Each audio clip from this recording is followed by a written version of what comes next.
जय माता दी दोस्तों। माता रानी आप सबकी मनोकामनाएं पूर्ण करें। इस साल नवरात्रि 22 मार्च से 30 मार्च तक रहेंगी। हमारे धर्म ग्रंथों में चैत्र माह में पड़ने वाली नवरात्रि का बहुत बड़ा महत्व बताया है। जो भी भक्त माता रानी की सच्चे मन और सच्चे भाव से सेवा करते हैं, उनके जीवन में तमाम प्रकार की समस्याएं माता रानी के आशीर्वाद से समाप्त हो जाती हैं। उनके घर में धन धान्य की सदा ही बरकत बनी रहती है। यह नवरात्रि के 9 दिन विशेष रूप से माने जाते हैं, क्योंकि माता रानी इन दिनों धरती पर भ्रमण करती हैं। इस साल नवरात्रि के दौरान कई दुर्लभ और शुभ संयोग बन रहे हैं। यदि आप भी इन शुभ संयोगों में माता रानी का आशीर्वाद प्राप्त करना चाहते हैं, माता रानी के नाम का व्रत करते हैं, जाप करते हैं, ध्यान करते हैं, तो आपके कई गुना पुण्य फल प्राप्त होते हैं। यदि चैनल पर आप पहली बार आए हैं तो लाइक, शेयर और सब्सक्राइब चैनल को जरूर करें। कमेंट्स में जय माता दी लिखकर माता रानी के दरबार में अपनी उपस्थिति जरूर दर्ज करवाएं। यदि नवरात्रि में एक चीज़ आप खा लेते हैं तो माता रानी की आप पर विशेष कृपा होगी। मित्रों, कोई भी कार्य यदि पूर्ण भाव के साथ किया जाता है तो उसका फल सकारात्मक रूप से मिलना निश्चित है। आप सभी जानते हैं कि नवरात्रि के दिनों में माँ दुर्गा के 9 अलग अलग रूपों की पूजा अर्चना की जाती है और उनके पसंदीदा भोग लगाया जाता है। माता रानी को प्रत्येक दिन पसंदीदा भोजन का भोग लगाने से वह बहुत ही प्रसन्न होती हैं और भक्तों को मनचाहा वरदान देती हैं। नवरात्रि के पहले दिन से लेकर के 9वीं तक माता रानी को अलग अलग भोग लगाते हैं। नवरात्रि में पहले दिन से लेकर अंतिम दिन तक माँ को उनका मनपसंद भोग लगाकर जरूरतमंदों में वितरित कर देने से माँ का सदा ही आशीर्वाद बना रहता है।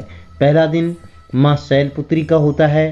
प्रथम नवरात्र में पर्वतराज हिमालय की पुत्री शैलपुत्री की पूजा करने से मूलाधार चक्र जागृत हो जाता है और साधकों को सभी प्रकार की सिद्धियां अपने आप प्राप्त होने लगती है।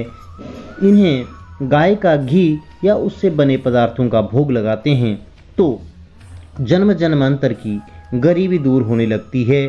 आपके रोग दोष कष्ट सारे दूर होने लगते हैं। धन आने का मार्ग खुल जाता है। दूसरा दिन माता ब्रह्मचारिणी का होता है। दूसरे नवरात्र में ब्रह्मचारिणी की पूजा अर्चना की जाती है। जो साधक माँ के इस रूप की पूजा करते हैं उन्हें तप, त्याग, वैराग्य, संयम और सदाचार की सदा ही प्राप्ति होती है। जीवन में वे जिस बात का भी संकल्प लेते हैं उसे पूरा करके ही रहते हैं। माँ उनको सदा आशीर्वाद देती है। माँ ब्रह्मचारिणी को शक्कर का भोग जरूर लगाएं।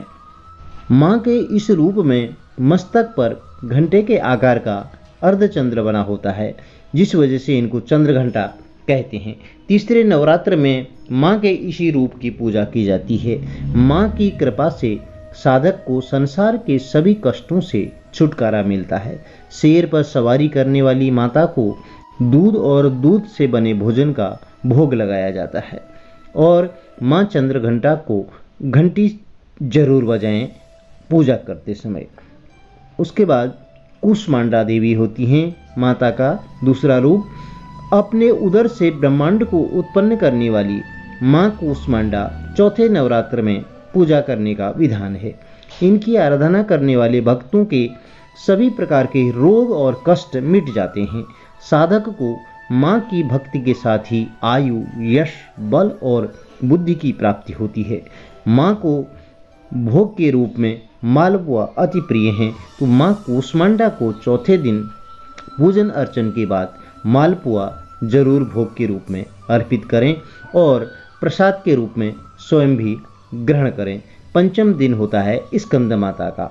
पंचम नवरात्र में आदिशक्ति माँ दुर्गा की स्कंद माता के रूप में पूजा की जाती है। कार्तिकेय की माता होने के कारण इनका नाम स्कंद माता पड़ा। इनकी पूजा करने वाले साधक संसार के सभी सुखों को भोगते हुए अंत में मोक्ष को प्राप्त होते हैं। उनके जीवन में किसी प्रकार की कोई वस्तु का कभी अभाव नहीं रहता है। माँ का वाहन सिंह है और इन्हें केले का भोग अति प्रिय है। माँ दुर्गा का छठा रूप माँ कात्यायनी होती है। महर्षि कात्यायन की तपस्या से प्रसन्न होकर के आदिशक्ति माँ दुर्गा ने उनके घर पर पुत्री के रूप में जन्म लिया और उनका कात्यायनी नाम पड़ा। छठे नवरात्र में माँ के इसी रूप की पूजा की जाती है। माँ की कृपा से साधक को धर्म, अर्थ, काम और मोक्ष चारों फलों की प्राप्ति होती है। वहीं अलौकिक तेज से अलंकृत होकर के हर प्रकार के भय, शोक और संतापों से मुक्त होकर के वह खुशहाल जीवन व्यतीत करता है। माँ कात्यायनी को शहद अति प्रिय है, इसलिए माँ कात्यायनी को शहद का भोग जरूर लगाएं। सप्तम दिन माँ कालरात्रि का होता है। सभी राक्षसों के लिए काल स्वरूप बनकर आई माँ दुर्गा इस रूप की 7वें नवरात्र में पूजा की जाती है। माँ के स्मरण मात्र से ही सभी प्रकार के भूत, पिशाच और भय दूर हो जाते हैं। माँ की कृपा से घर में सुख समृद्धि की प्राप्ति होती है। कालरात्रि माँ को गुड़ का भोग अति प्रिय है। 8वें रूप माँ महागौरी का होता है। आदिशक्ति माँ दुर्गा 8वें नवरात्र में पूजा अर्चना की जाती है। माँ ने काली रूप में आने के पश्चात घोर तपस्या की और पुनः गौर वर्ण पाया और महागौरी कहलाई। माँ का वाहन बैल है। माँ को हलवे का भोग लगाया जाता है। तभी अष्टमी को पूजन करके माँ को हलवे पूरी का भोग लगाते हैं। माँ की कृपा से साधक सभी कष्ट मिट जाते हैं, उन्हें आर्थिक लाभ की प्राप्ति होती है।